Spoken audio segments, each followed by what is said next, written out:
Thanks for letting me do that. Excellent. My name is Brad Lyons. I'm the Regional Training Manager for Sharp Electronics. The story that he told is the story behind the development of this TV. The key to that is 2.5 years of development. This isn't something we just brought out very, very quickly. We've been working on this for a very, very long time. The other key there is we've taken the top engineers from Pioneer, some of the top engineers from Sharp, put them together in a room and did not give them budgets. That's very scary to do for engineers because they'll run wild, as I'm sure you know. The whole goal was create the best TV in the world. The reference television was the Pioneer Elite Pro from about 3 years ago.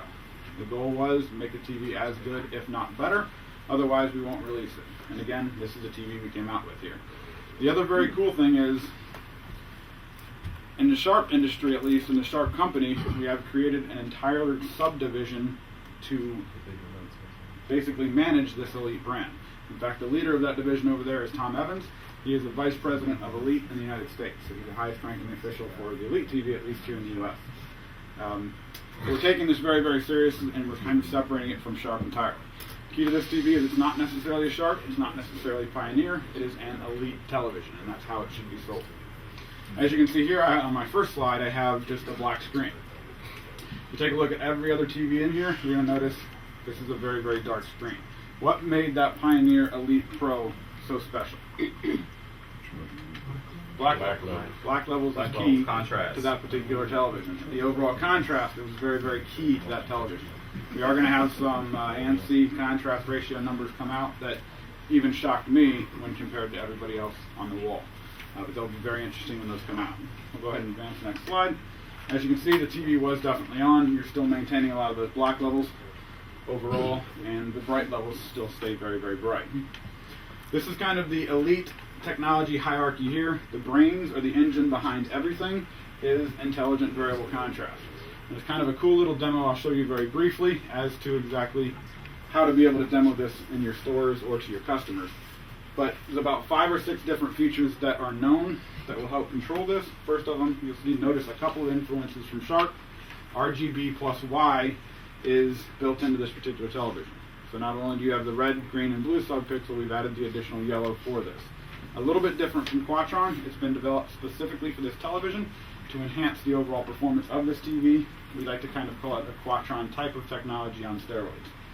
The next thing is Precision Color Plus. The key to this is this television is the only one on the wall that is going to have 8 million dots to create the image. Every other TV up here will have 6 million dots. Pretty simple math. Red, green, and blue times 2 million pixels equals 6 million. This, red, green, and blue plus yellow, is roughly 8 million dots to create the image. The other advantage to this is we have the ability to control each and every one of those 8 million dots. So not only do we have 8 million, but we can control each and every one of them. The XGen panel down here, this is pretty simple. Sharp has the most advanced manufacturing facility in the world for LCD. It's a 10th generation facility. We're the only company in the world that can cut a 10th generation glass. What that simply means is we're optimized to make larger and larger televisions. As you know, this particular Elite television is only available in a 60-inch and a 70-inch TV. And the reason being is this facility is optimized to make those larger televisions. These TVs are also hand-picked off that line to go directly toward the Elite brand, so you're truly getting the best of the best off of the best manufacturing facility line. Next is fluid motion. This is our motion enhancement. There's going to be some surprises, I do believe, in the tests coming forward about motion overall. But we have a couple different settings. Fluid motion, which is well above 120 hertz. Then you have 120 hertz high and 120 hertz low, and then you can actually turn that feature off completely. So if you want that more natural film look, you can go all the way to off or to, let's say, 120 low. Can I ask you a quick question? Yes. What's the difference between 120 hertz and low? 120 low is going to be more of a frame doubling, tripling, quadrupling type of technology. Interpolation will come in at 120 high, and then fluid motion will increase a black backlight. Now I know why I like certainly it. helps. Exactly. My personal preference is going to be 120 low. It looks the most natural to me. We like that too. Some of the tests that come up that you'll see on television that should shock you will show you how effective we can do 120 low, as an example. Next thing, this is a full array LED. That means we're running LEDs along the entire back of the screen. The reason for this is fairly obvious. When you edge light a television, it's very difficult to evenly light on the sides versus lighting in the middle. You have hot spots and cold spots, especially when these larger TVs get larger and larger. So we're dealing with 60 and 70 inch screen sizes. When you edge light, some other companies still struggle with a 40-inch and having hot spots and cold spots. So we've eliminated that issue altogether and ran LEDs along the entire back of the screen. That then opens the door for true full array local dimming again. And as you can see with this particular television, it virtually eliminates that halo effect entirely. That has to do with some proprietary information I'm not allowed to go into too much detail on, but what I can say is in the areas where it's brighter, we have the ability to direct even more power to the bright areas, and we can also control the light even more minutely than local dimming with the actual panel itself. That will help eliminate that halo altogether. We're going to show you a little demo here that I like to be able to show, and one of the hardest things to be able to display is a light bulb on a television, because when you look at a light bulb and you stare up at it, it's very bright and very distracting. On a TV, it looks more like a picture of a light bulb. What I'm going to go into is the menu of the television and go into my intelligent variable contrast, which is going to be here.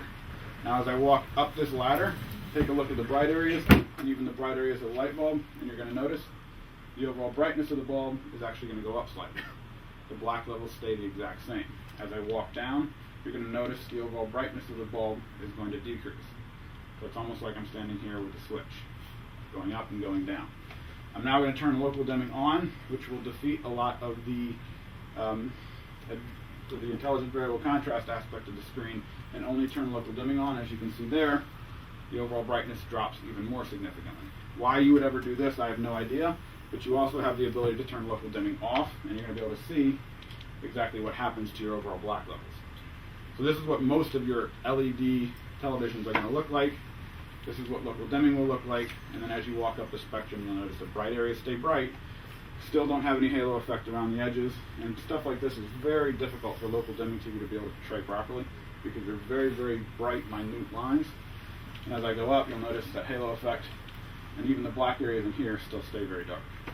Yes. So the local dimming on is a static feature. There's no dynamics to it as opposed to advanced low and medium high. Right. We can actually add dynamics to the bright areas of the screen, while keeping the dark areas truly black.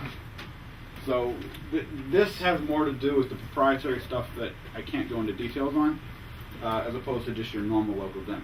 But it's kind of fluid in the nature in which it works. Very much so. To get hand in hand, definitely. But it actually makes the brighter part of the picture, as you go up from advanced low to middle high, it's making the bright areas of the picture brighter. Yeah, exactly. And that has a lot to do with the actual panel controlling the light in the different areas and the intensity of the backlight behind it, even more so than you'd be able to do with your normal local dimming TVs. Maybe this is more a question for Kevin, but how does that affect calibration? Well, it's going to affect, I would imagine, APL and light output somewhat. Frankly, we haven't measured all three of the advanced modes, so I couldn't tell you. Well, actually, we did. Did we? It does affect grayscale. Okay. Yeah. Negatively, I imagine? Negative.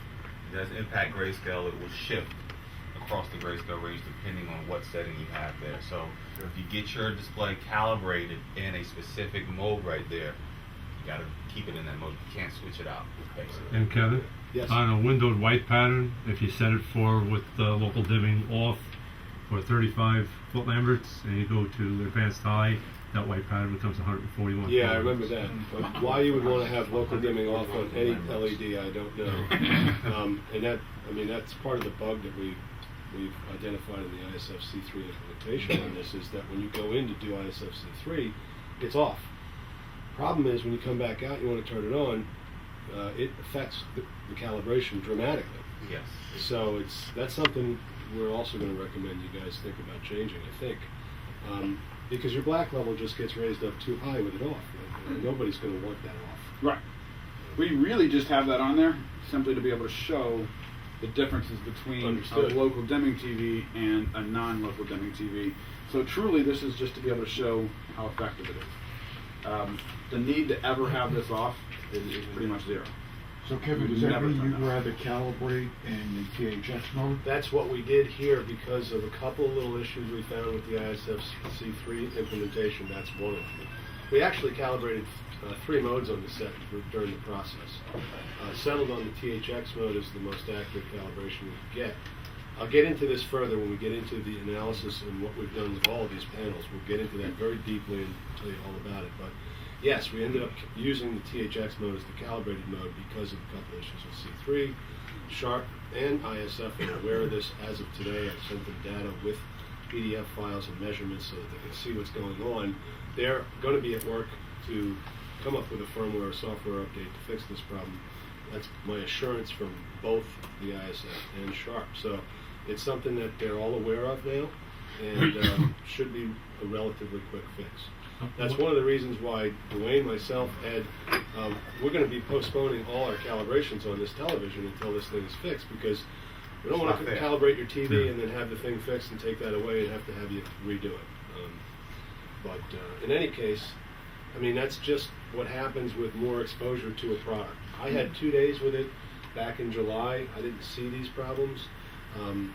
I don't know. It could have been a firmware or software update that changed something. I'm not sure. The material that Dwayne and I discovered some of this stuff with is material I was looking at the time also. So we'll get into that in much more depth as we get back when we get into our presentation of the analytics of the thing, so that you know more. But and this is not the color issue is not something that jumped out to these guys once they turned the TV on. It's once they really dug into the numbers and started playing around with it, it started coming out a little bit. So it's not something that'll stand out to you instantaneously in most cases, especially out of the box type performances. But once you start digging into it, there's some very minor issues that should have a pretty easy fix once it comes about. How do we get firmware updates for this TV? It's a Wi-Fi TV built in, so you can go directly online and just the TV will actually find the new firmware once we release it, and it will automatically do it for you. Or you can just do it through the thumb drive. have you guys had firmware updates since the introduction of the Yep. channel? Yes. Yeah, and it works. How It works many? really well. One. Okay, interesting. Yeah. But I think the When? 70s didn't get it because I think the 70s came out with that later firmware upgrade. Sure. And when did that happen? Do you know roughly? Just Right curious. after launch. Right basically. after Yeah. So September? Sometime? Yeah. Okay. Yeah. Interesting. I thought you were finished. I was going to say, leave that Go ahead. slide up or this one at the end, because it demonstrates something I wanted to show them. Oh yeah, if you want to go back to that. No, that's okay. This one's perfect, too. Okay. The one thing I think you're probably going to point out, halo effects, Yeah. is my guess. Jump back to the other slide if you can. Yeah, this one It's does it very well, effective too. at doing it. Yeah, this is good. The key to this TV is you don't have any halo effect whatsoever until you get extremely off angle. And I just wanted to do that with lights on and off, and I wanted to do that across the panel. I also take a wanted look you at to, this one I by also wanted to say comparison. that this is a sort of a little bit of a evaluation here right now of black level. How dark can the TV get? Our eyes can see the differences in black much more easily than even color, I think. So you might want to move out of the way of Sony and give you an idea of what this halo effect is. I'd like to do it with lights on and lights off. And this gives you a good idea of black level. How black can these TVs get? And this haloing effect only is on LED, pretty much on the backlit ones, which are these two models. You can see that this, again, when you put the kind of money into it that they put into developing and engineering this product, you get the results. And the results are little to almost no blooming or haloing. Quite extraordinary for a TV like that. And you want to take a look at the 70 behind everyone. Yeah. That'll also be a Yeah, great now example. they have it because it's an LCD television. Right. But they have it to a much lesser degree. Also, it's exaggerated differently based on your angle of view, and it looks different based on the amount of ambient light in your room. But it performs outstanding, exceptionally outstanding. And you can see the edge lid panel has less zones, so all the way across that panel. They don't break it into as many zones. Hey, Robert? Yes. To be fair to the Sony, having owned the 929 Yes, I know you for a have. period, it looks to me like the local dimming isn't on. That screen should not be that great. Okay, let's Mine take a was look at much that. blacker. Yeah, you want the lights on for a moment so we can see the remote a little better? Pretty surprising to me. I didn't Yeah. need to shut it off. Yeah, what's up? Not really, what's up?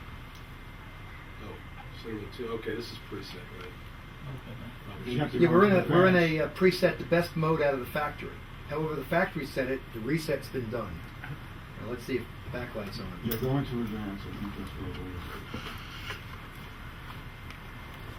That would be it right there, right? Yeah, it should be. I mean, you want it. That's off. That's off. So it was on Yeah, low, no. which is probably where it belongs. That's weird. I think Yeah. it should be on Well, standard. standards. Yeah. Oh, yeah. There you That's go. much darker. There you go. Yeah. Standard might be Okay. better. Okay, there you go. So we did make a little improvement there. Still has. There you go. Yeah. Yeah. Yeah, and it varies based on your viewing angle and the amount of ambient light in the Good call. room. But that just gives you an idea of what happens when you put a lot of money into research and development into an anomaly that's not one of our attributes of picture quality we're measuring today, but I find it so important I wanted to bring it out.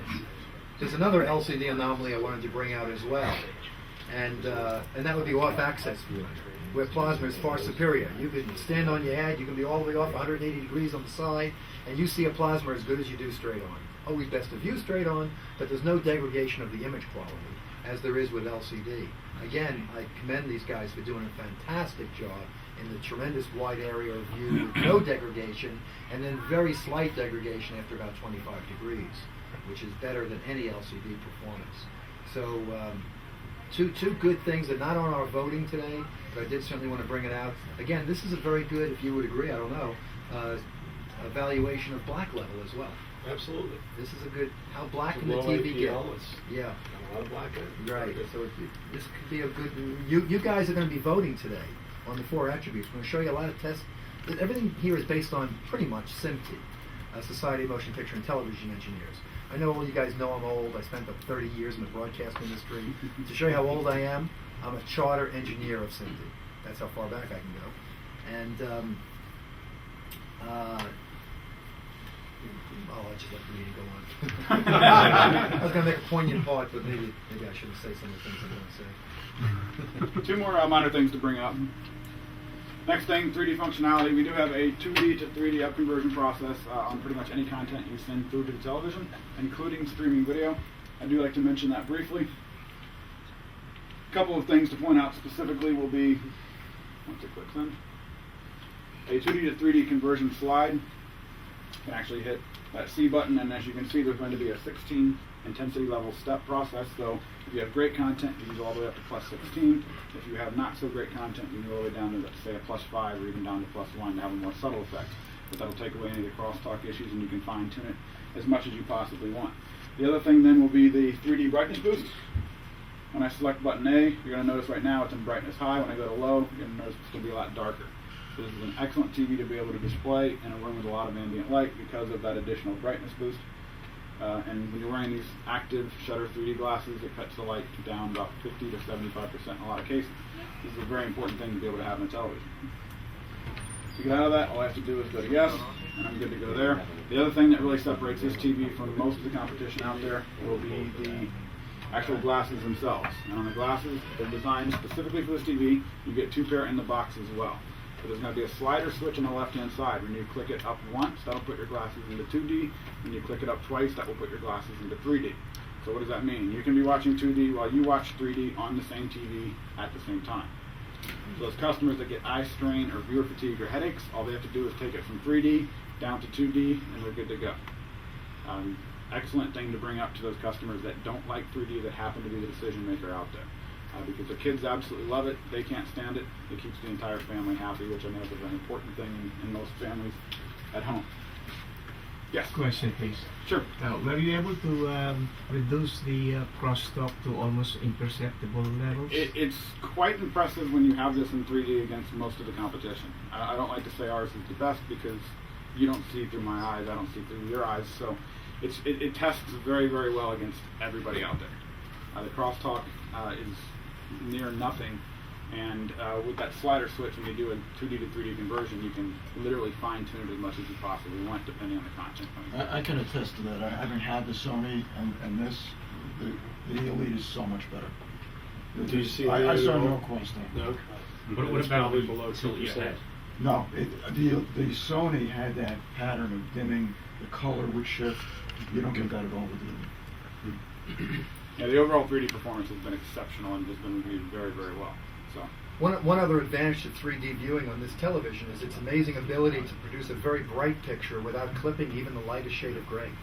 And you need that when you put on those dark glasses. I call them sunglasses. Mm-hmm. You need a brighter image, and they really excel tremendously in the amount of foot laments they put out, especially when you hit that turbo button, as I call it. And for some reason, that's it's big less because when you put fatiguing. on dark glasses, a lot of the dark movies, they're so dark you can't enjoy them. And it's very nice to have that high luminance level when you're viewing 3D.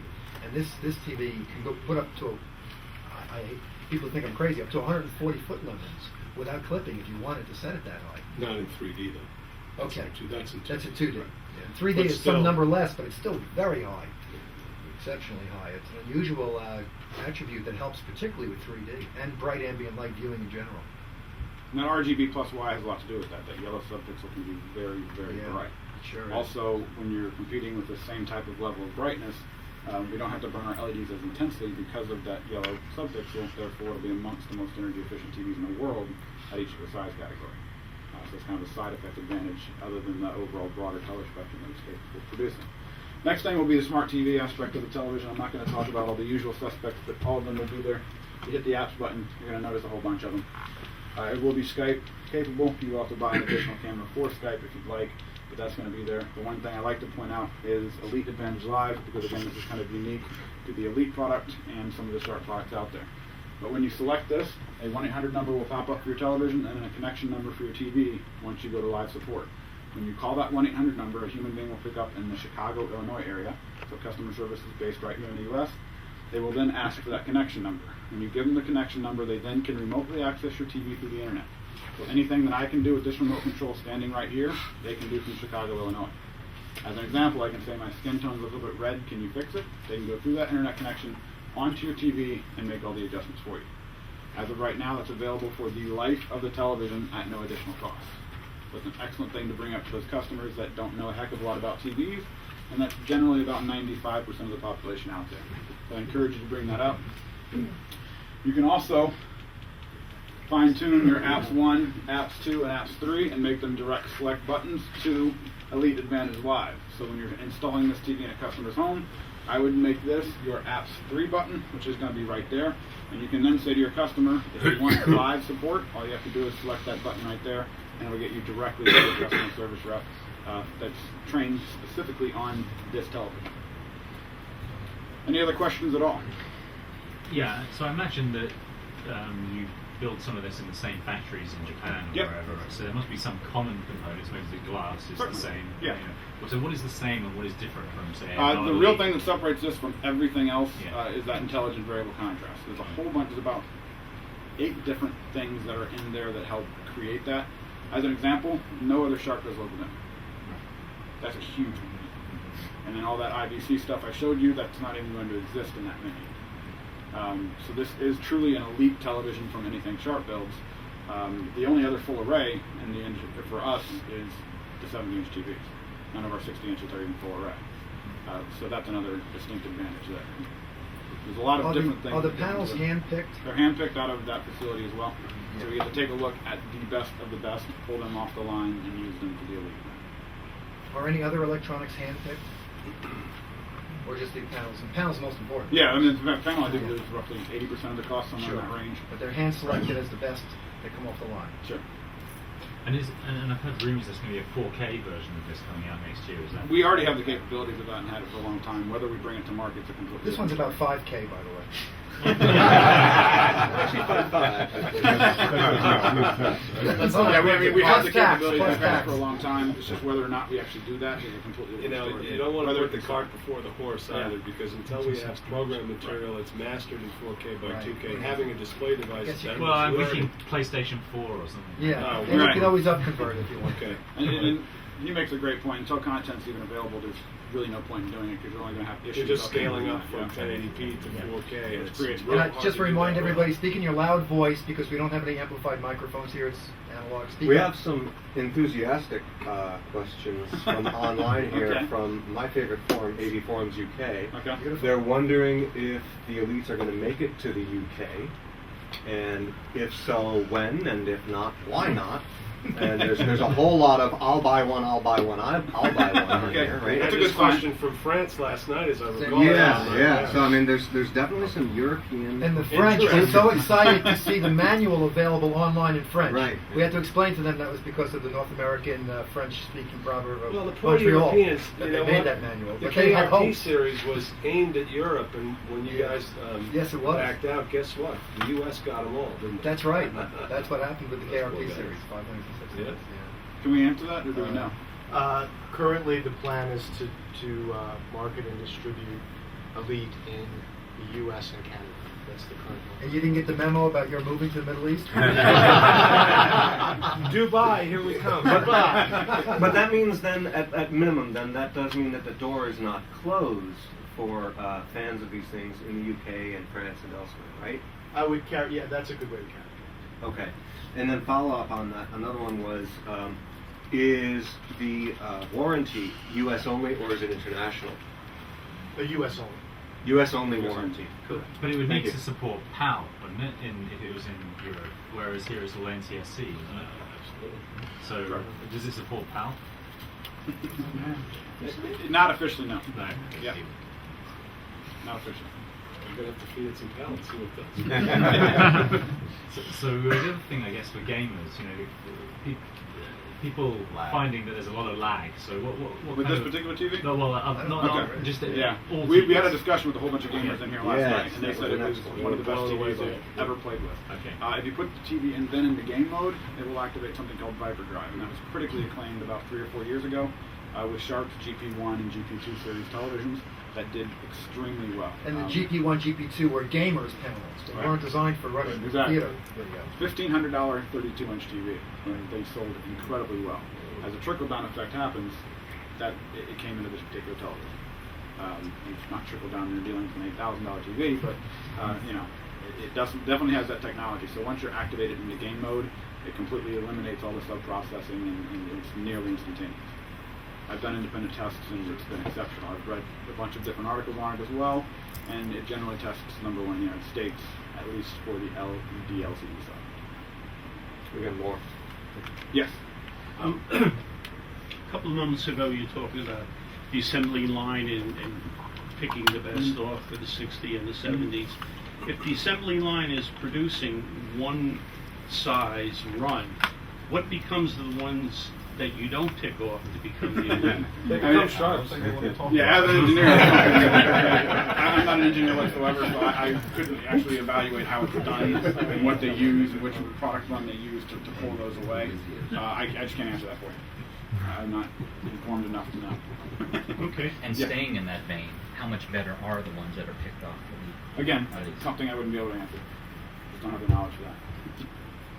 There's one more UK question. Yes. And I'm going to make this their last question because we've got a lot A lot of Baby of them? Forums UK guys here. They want to know if it supports something that I don't know about because I've never used stuff over there. 230/240 volts, right, for the power supply, I guess. That makes sense that it would. Well, if it doesn't give power. Do we know? Do we not know? The TV itself probably would. Probably wouldn't. No, I wouldn't Okay. expect it to. Is that right? It doesn't. No. I don't believe so. You need a I mean, step that- down. That would just be a power inverter type thing that you could just add to. Right. It's Right. basically, Right. it's Yeah. basically designed for the North American market. Yeah, that's what I would have Absolutely. figured. I'm trying to figure out how to get some over there. I mean, Well, sometimes there's sometimes clearly if you some look interest. if you look at the back of devices, it sometimes says, you know. So I don't know if we can look behind maybe at Right. the end, you know, just to see. Good. Yeah, some of our old TVs have some of the old Sharp TVs. I wouldn't expect this one to because we've kind of taken away that feature because not a lot of people use it, except for people that are trying to pull in TVs from different areas. Any other questions? All right, thank you very much for your Terrific. time. Terrific presentation again.